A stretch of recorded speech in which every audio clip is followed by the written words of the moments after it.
Students, आज हम जो बिच्छू है उसके बाह्य जो फीचर्स हैं उसके सेकंड लेक्चर की हम बात करते हैं। तो ये एक्सटर्नल फीचर्स स्कॉर्पियन के पार्ट 2 की हम बात करते हैं। ये जैसे मैंने बताया था आपको लेक्चर 1 में कि शरीर के जो विभिन्न भाग हैं उसके बारे में हमने बताया था। और अब हम जो शरीर के जो उपांग हैं, देह भित्ति है और क्यूटिकल है, इनकी जो संरचना है उसकी डिटेल हम बात करेंगे। तो सबसे पहले जो उपांग की अपन बात करते हैं तो इसमें सबसे पहला उपांग जो है वो प्रकरज होता है या चेलिसिरा होता है। और बिच्छू के आगे की ओर सबसे पहला अग्रस्त जो उपांग है, छोटे चिमटी के समान मुख पूर्वी उपांग होते हैं, प्रीओरल अपेंडेजेस कहलाती हैं ये। और ये मुख के दोनों ओर एक एक प्रकरज पाई जाती है। और क्रस्टेशिया के जो द्वितीय जोड़ी स्पर्शक होते हैं उसके समकक्ष ये प्रकरज माने जाते हैं। और प्रत्येक प्रकरज अगर अपन देखें तो इसमें 3 मुख्य खंड होते हैं, सेगमेंट्स होती हैं। सबसे पहले छोटा सा एक जो है वो बेसल सेगमेंट होता है। और ये जो कैरापेस है जो प्रोजोमा के, उसके नीचे छिपा हुआ पाया जाता है। आधारी खंड जो है वलयाकार होता है, छोटा होता है। और उस पे से फिर एक बड़ा द्वितीय खंड निकलता है जो स्थायी अंगुली या इमूवेबल फिंगर की तरह होता है। और उसका जो अग्रस्त दूरस्थ सिरा होता है वो नुकीला होता है। और उसके बाद जो तीसरा खंड है वो इस बड़े दूसरे खंड के बाहर की ओर उपस्थित होता है। ये गतिमान, ये गति कर सकता है। और ये दोनों मिलकर जो है प्रकरज के दूरस्थ सिरे पर चिमटे का निर्माण करती है। तो ये तो अचल भुजा है, इमूवेबल फिंगर, और ये जो है वो गतिमान भुजा है। और इन दोनों के जो सतह हैं उन पर जो सीमाएं हैं उस पर छोटी छोटी दंतिकाएं पाई जाती हैं। तो ये दोनों जो हैं आपस में जो एक दूसरे साथ मिलकर एक दूसरे के सामने रहती हैं तो एक दंतिका रूपी एक क्षेत्र का निर्माण करती है जिससे भोजन को पकड़ के रहने में, शिकार का जो शरीर उसको पकड़े रहने में सहायता मिलती है। तो ये है वो कीला जिसको हम कह रहे हैं, ये वाला भाग, इसलिए इसको हम ये कहते हैं।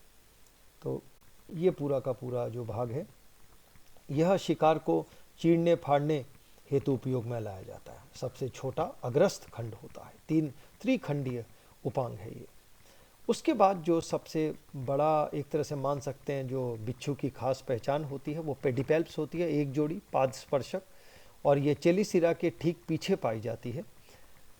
और इसमें अगर अपन देखें बड़े शक्तिशाली उपांग होते हैं और इसमें 6 खंड पाए जाते हैं। सबसे पहले कॉक्सा, कक्षांग, फिर ट्रोकेंटर, फिर ह्यूमरस, फिर ब्रेकियम, फिर अचल भुजा या अचल फिंगर, अचल अंगुली, और फिर जो मूवेबल फिंगर है वो। तो इस अचल भुजा को हम मैनस कहते हैं, हाथ या हैंड कहते हैं, और ये मूवेबल फिंगर है। तो ये इन दोनों के सतह पर भी देखिए छोटी छोटी दंतिकाएं या दंताकार सतह इनकी होती है। और ये शिकार को पकड़ने और बिच्छू जब किसी दूसरे बिच्छू को आक्रमण करता है, बिच्छू के बचाव में ये जो पाद स्पर्शक हैं या पेडिपेल्स ये मुख्य रूप से काम करते हैं। तो ये 6 खंडीय उपांग है, बड़े आमाप के उपांग होते हैं। और जंतु जब चलता है तो ये शरीर के ये जो दोनों जो पेडिपेल्प है अर्थात मुख के दोनों साइड में, प्रत्येक साइड में एक एक ये पाई जाती है, एक जोड़ी होती है। ये सामने की ओर क्षैतिज तल पर आगे बढ़कर मुख्य जंतु का जो शरीर है उसके आगे ये हमेशा पाए जाते हैं। तो ये कॉक्सा, ट्रोकेंटर, ह्यूमरस, ब्रेकियम, अचल भुजा और फिर ये चल भुजा या मूवेबल फिंगर। तो ये जो है ये इसके जो पेडिपेल्प्स हैं एक जोड़ी पाई जाती है। उसके बाद अगर हम देखें तो ये है इसकी चलन टांग। तो इसके 4 जोड़ियां पाई जाती हैं, इसलिए हम इसको एरेक्निडा में रखते हैं। और इनमें जो ये भी काफ़ी विकसित उपांग होते हैं और इनमें 7 खंड पाए जाते हैं। सबसे पहले कॉक्सा होती है, फिर ट्रोकेंटर होती है, फिर उसके बाद फीमर होती है, फिर पेटेला होती है, फिर टीबिया होती है, उसके बाद दूरस्थ सिरे पर प्रोटार्सस होती है और फिर टार्सस होती है। अब प्रोटार्सस और टार्सस की सतह पर नखर पाए जाते हैं, टार्सल क्लॉज पाई जाती है। और वैसे ये जो पूरा के पूरा जो उपांग है उस पर छोटी छोटी रोमिल कंटिकाएँ पाई जाती हैं, संवेदी। और सबसे खास बात कि ये जो कॉक्सा है उसके भीतर की ओर अगर हम देखें तो पहली और दूसरी जोड़ी जो चलन टांगे हैं उनके कॉक्सा के अंदर की सतह पर एक मैक्सिलरी प्रवर्त पाई जाती है, और ये दोनों मिलकर नैथोबेस का करते हैं, निर्माण करते हैं। तो इस तरह से पहली और दूसरी जोड़ी जो चलन टांगे उसके कॉक्सा के भीतर की सतह पर मैक्सिलरी प्रवर्त या नैथोबेस पाई जाती है। तो ये इसकी खासियत है। और पहली जोड़ी टांगे जो हैं वो एक दूसरे से अलग होती हैं अधर तल पर, लेकिन दूसरी जोड़ी टांगे जो हैं वो आपस में एक दूसरे से भीतर की ओर मिले हुए रहते हैं। और तीसरी और चौथी जोड़ी जो टांगे हैं वो जो है वो अचल होती हैं, हिल नहीं पाती हैं और स्थिर होती हैं, शरीर के मध्य तल पर निकलती हैं जब, और इनके कॉक्सा पर ये मैक्सिलरी प्रवर्त नहीं पाई जाती। अर्थात ये मैक्सिलरी प्रवर्त केवल पहली और दूसरी जोड़ी चलन टांगों के कॉक्सा के भीतरी सतह पर ही पाई जाती है। और पहली और दूसरी जोड़ी इसलिए क्योंकि पाई जाती है, और मैक्सिलरी प्रवर्त का मतलब है मैक्सिला मुखांग, तो उससे संबंधित यानी भोजन करते समय ये भोजन को पकड़ने और भोजन के शरीर को जो शिकार है प्राणी उसके शरीर को कुतरने का मुख्य कार्य करती है। तो इसलिए ये पहली और दूसरी जोड़ी जो है वो जिसे हम चलायमान उपांग कह सकते हैं, और तीसरी और चौथी जोड़ी जो है वो स्थिर होती है, वो अचल होती है, और इसलिए उन पर ये मैक्सिलरी जो है ये प्रवर्त जैसे संरचनाएं नहीं पाई जाती। तो चलन पाद जो है वो भोजन ग्रहण में हेल्प करती है, चलने के अलावा भोजन ग्रहण में भी हेल्प करती है। तो ये 7 खंडीय होती है, और अगर आप देखो ये जो है पेडिपेल्प ये 6 खंडीय होती है। हालांकि ये पेडिपेल्प टांग नहीं है, ये आगे की ओर भुजा होती है एक्चुअली, एक तरह से मान सकते हैं। और इनके भी कक्षांग में ध्यान से देखो एक नैथोबेस है, ये रहा प्रवर्त है इस तरह का। तो ये एक जोड़ी ये होती है, और ये शिकार प्राणी को पकड़कर उसको कुतरने में कार्य करती है। तो ये इसका मुख्य भाग, और यही की यही चीज़ जो है वो आपको इसके इनमें भी मिलेगी। 4 जोड़ी टांगे उनकी पहली और दूसरी जोड़ी चलन टांगों के कक्षांग के भीतर की ओर। तो ये जो है ये इसके चलने वाली टांगे हैं 4 जोड़ी, जिसके कारण इसे एराक्निडा में रखा जाता है। और अगर आप मकड़ी को भी देखोगे और किल्ली को भी देखोगे तो उसमें भी 4 जोड़ी टांगे होती है। खास पहचान है एराक्निडा की, एक तरह से आप मान सकते हैं। उसके बाद शरीर की देह भित्ति की अगर अपन बात करें, बिच्छू के शरीर की देह भित्ति, तो उसमें उनको हम निम्न भागों में बांट सकते हैं। सबसे पहले बाहरी सतह पर सुरक्षात्मक क्यूटिकल आवरण, उसके बाद हाइपोडर्मिस अधश्चर्म हम इसको कहते हैं, और उसके बाद बेसमेंट मेम्ब्रेन आधारी कला। तो अगर क्यूटिकल की बात करें तो यहाँ से लेकर यहाँ तक ये पूरा का पूरा क्यूटिकल आवरण है जो निर्जीव काइटिन से बनता है। आर्थ्रोपोडा की खास पहचान है ये क्यूटिकल, यहाँ से पूरा ये देखिए। और इसमें भी 3 भाग हैं क्यूटिकल में। सबसे बाह्य सतह पर टेटोस्ट्रैकम, ये रहा टेटोस्ट्रैकम पतला सा। उसके बाद एपियोस्ट्रैकम, ये पूरा एपियोस्ट्रैकम है, ये टेटोस्ट्रैकम है, ये एपियोस्ट्रैकम है। और उसके बाद सबसे नीचे हाइपोस्ट्रैकम पाई जाती है, और उसके नीचे एक स्तरीय घनाकार एपिथेलियल कोशिकाओं की परत होती है।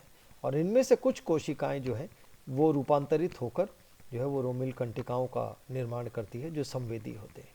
और उनके नीचे देखिए ये जो है वो आधारी कला या बेसमेंट मेम्ब्रेन पाई जाती है, एक संरचना विहीन पतली सी झिल्ली जैसी संरचना होती है। तो ये जो हाइपोडर्मिस हम मान रहे हैं इसकी ही कोशिकाएं रूपांतरित होकर रोमिल कंटिकाओं का निर्माण करती है, और यही क्यूटिकल का श्रवण भी करती है हाइपोडर्मिस। अब ये इसका थोड़ी जो देह भित्ति थी उसकी बात करें। क्यूटिकल सबसे बाहरी निर्जीव सुरक्षात्मक काइटिन युक्त स्तर होता है, और बाह्य कंकाल हम इसे कहते हैं, और इसका श्रवण जो है वो हाइपोडर्मिस करती है, क्यूटिकल का श्रवण। तो खैर इसको तो हमने देख ही लिया है। और क्यूटिकल के 3 स्तर होते हैं, टेटोस्ट्रैकम, एपिस्ट्रैकम और सबसे भीतरी हाइपोस्ट्रैकम। और क्यूटिकल के क्षेत्र में असंख्य छोटी छोटी नलिकाएं होती हैं जो अंदर से बाहर की ओर फैली हुई रहती है। और अंततः बाहरी सतह पर ही खुलती है। फिर है ये अधश्चर्म या जिसको हम हाइपोडर्मिस कहते हैं।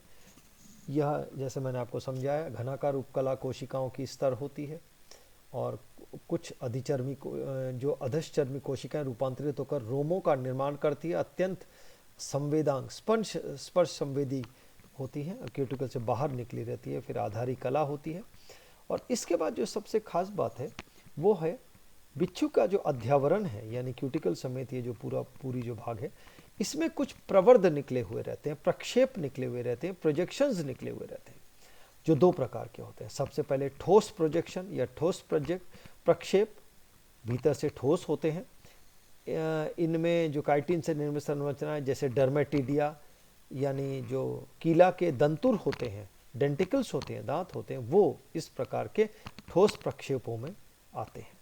और फिर बिच्छू में आपके खोखले प्रक्षेप भी पाए जाते हैं, जिन्हें हम सीलोडर्मेटिडिया भी कहते हैं। सील मतलब खोखला, गुहा। तो इन प्रक्षेपों के केंद्रीय भाग में एक गुहा पाई जाती है और इनमें आते हैं जो पैर के जो टार्सस भाग के जो नखर हैं वो आ जाते हैं, स्पर्श आ जाते हैं, स्पर्श बड़ी कंटिकाएं, और स्पाइंस कंटक आते हैं। और उसके बाद अगर स्कॉर्पियन के शरीर गुहा, सीलोम और इनकी बात करें तो शरीर गुहा, तो शरीर में अन्य आर्थ्रोपोड की भांति एक विस्तृत रुधिर गुहा हीमोसिल पाई जाती है और उसी के भीतर रक्त भरा रहता है और उसी रक्त में पाई जाती है हृदय, भोजन नलिका, यकृत, अग्नाशय, जनन ग्रंथियां इत्यादि जो सभी बड़े अंतरांगीय तंत्र हैं वो सब इसी रुधिर गुहा में उपस्थित रुधिर के बीच में पाई जाती है। और प्रगुहिका जो है, सीलोम जो वास्तविक देहगुहा आदि देहगुहा मानते हैं, प्रगुहिका सीलोम वो कुछ जनन तंत्र के क्षेत्रों में और कुछ अन्य ग्रंथियों से संबंधित अब उनके संरचनाओं में अवशेष मात्र ही रह जाती है। शिरोवक्ष भाग में एक जोड़ी मांसपेशी पाई जाती है और उदर भाग में 8 जोड़ी मांसपेशियां पाई जाती हैं जो पृष्ठ से अधर तल तक फैली रहती है और दोनों पार्श्व सतहों में जो है ये पृष्ठ और प्रतिपृष्ठ सतहों पर और शरीर के दोनों पार्श्वों में फैली हुई पाई जाती है। तो ये इसका बेसिक जो शरीर का भाग था। अब उसके बाद आता है इस जंतु का अंतःकंकाल एंडोस्केलेटन, जिसको हम अंतर्धरकांश भी कहते हैं, और दूसरा एक भाग होता है डायफ्राम, बस इनको हम एंडोस्टर्नाइड कहते हैं। अब पेलेम्नियस में एक अंतःकंकाल कार्टिलेजिनस प्लेट है, उपास्थल प्लेट पाई जाती है जिसको अंतर्धरकांश हम कहते हैं और इसमें मुख्यतः 3 जोड़ी प्रवर्ध पाई जाती है। सबसे पहले अग्रस्त प्रवर्ध होती है, एंटीरियर प्रोसेस, एक ये है, तो जोड़ों में पाई जा रही है। फिर उसके बाद क्षैतिज प्रवर्ध होती है, हॉरिजॉन्टल प्रोसेस होती है, ये वाला भाग जो आप देख रहे हैं ये वाला हॉरिजॉन्टल प्रोसेस है, ये एंटीरियर प्रोसेस है, ये हॉरिजॉन्टल प्रोसेस है। और उसके बाद ये वाला जो क्षेत्र है वो इसका पश्च प्रोसेस है, मतलब ये वाला ये एंटीरियर प्रोसेस है, हॉरिजॉन्टल प्रोसेस है, ये पोस्टीरियर प्रोसेस है। और ये फिर अपने पश्च सतह पर एक और पट्टिका से जुड़ती है जिसको डायफ्राम कहते हैं। तो ये पूरा का पूरा डायफ्राम कहलाता है और इस डायफ्राम की खासियत है इसमें से आहार नाल और जो रुधिर वाहिका है वो, और इसी तरीके से जो मांसपेशियां हैं वो इस पूरे डायफ्राम को भेद कर निकल जाती है। और इसकी स्थिति अगर अपन देखें तो शरीर में अगर पार्श्व तल पे देखें थोड़े तिरछी अवस्था में पाई जाती है और आधा भाग जो है प्रोजोमा में और बाकी भाग इसमें मेसोजोमा में जो है वो पाई जाती है। इसके नीचे पाई जाती है मध्य अधर तंत्रिका तंत्र और ऊपर की ओर आहार नाल पाया जाता है। तो ये जो एंडोस्टर्नाइट है, ये जो भाग है ये एंडोस्टर्नाइट है और ये अपनी पश्चिम सतह पर यहाँ से ये डायफ्राम है और ये एंडोस्टर्नाइट है। और एंडोस्टर्नाइट के 3 अपने अपने प्रवर्ध रूपी भाग हैं, क्षेत्र हैं, एक तो अग्र प्रवर्ध, एक क्षैतिज प्रवर्ध और एक पश्च प्रवर्ध। तो ये है इसकी।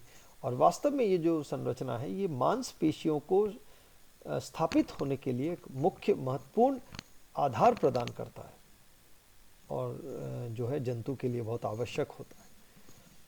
तो ये इस पूरे तंत्र के मध्य अधः तल पर तंत्रिका तंत्र पाई जाती है, और ऊपर की ओर इसमें जो है आहार नाल पाया जाता है।